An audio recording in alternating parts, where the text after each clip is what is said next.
Good afternoon to you all our viewers. My name is Menya Favour Authman, a 16-year-old senior for candidate of Magambi S.S. Kayunga. It's yet another beautiful day to contribute something towards the development of our country.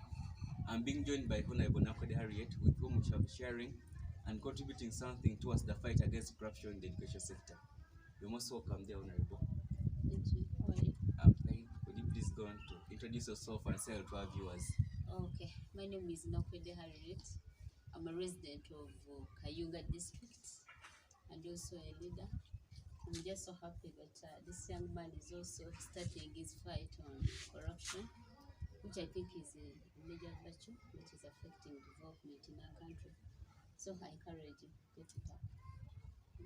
Sam Honorable, corruption is so rampant in Uganda, with Uganda ranking 4th most corrupt in the East African community, according to Corruption Perception Index, a report by Transparency International. This diversity is also evident in all government sectors. For example, in the education sector, health sector, transport and construction sector. In all sectors, there is corruption.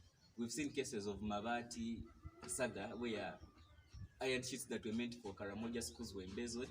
We've had cases of the Lubowa Hospital saga, where funds that were meant to construct a specialized hospital in Lubowa were mismanaged. And wherever corruption is, we've seen that it has paralyzed development. It has seen that it has put everything on a standstill. Nothing is moving. Thus, the government has come up with a lot of strategies to fight against corruption. One of the strategies, and which we'll be discussing today, is forming partnerships. The government has partnered with many organizations, both local and international. For example, Action Aid International, Anti-Corruption Coalition Uganda, Transparency International, and many others, UN, and many various organizations. That's where our theme of discussion is derived, which is strengthening partnerships in the fight against corruption. So specifically, we'll be dealing with the education sector. For the start, Honorable, could you please give us an overview of the current state of corruption in the education sector? Okay. How is it standing? What are the current state of the corruption in the education sector? Yeah, it's good you've given us a background where you've also highlighted that Uganda ranks number 4 among the most corrupt countries in the East African community. If it was performance in academics, so we say congratulations.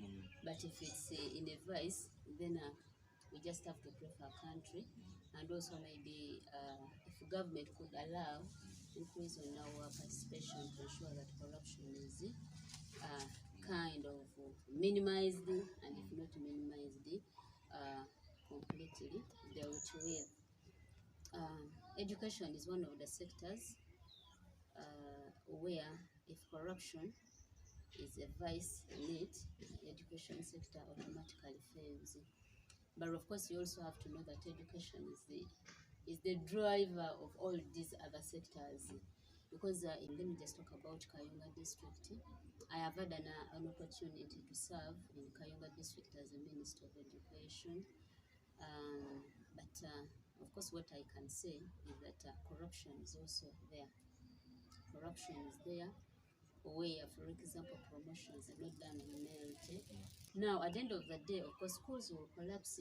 You find a person who was put in a school which had over 1,000 children, and just because the person was incompetent, but just because probably given some good money to get that school, or this person was related to one of the key people, so you find at the end of the day, the performance of that school goes down.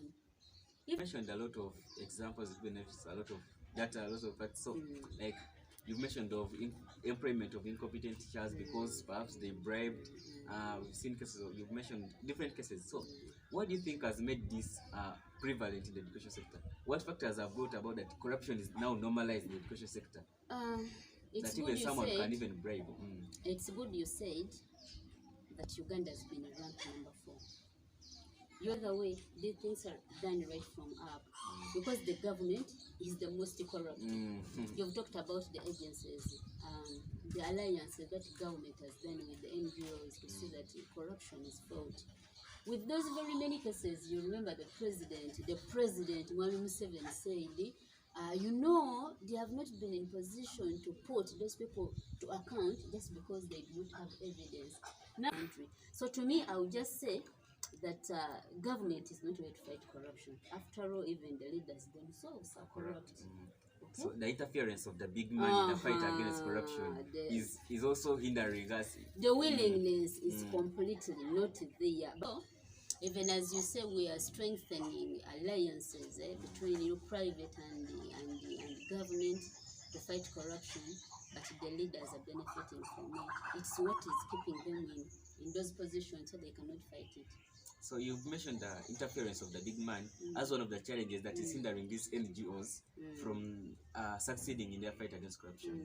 So what do you think they should do as themselves, as these organizations fighting corruption, to help themselves and still uphold their aim?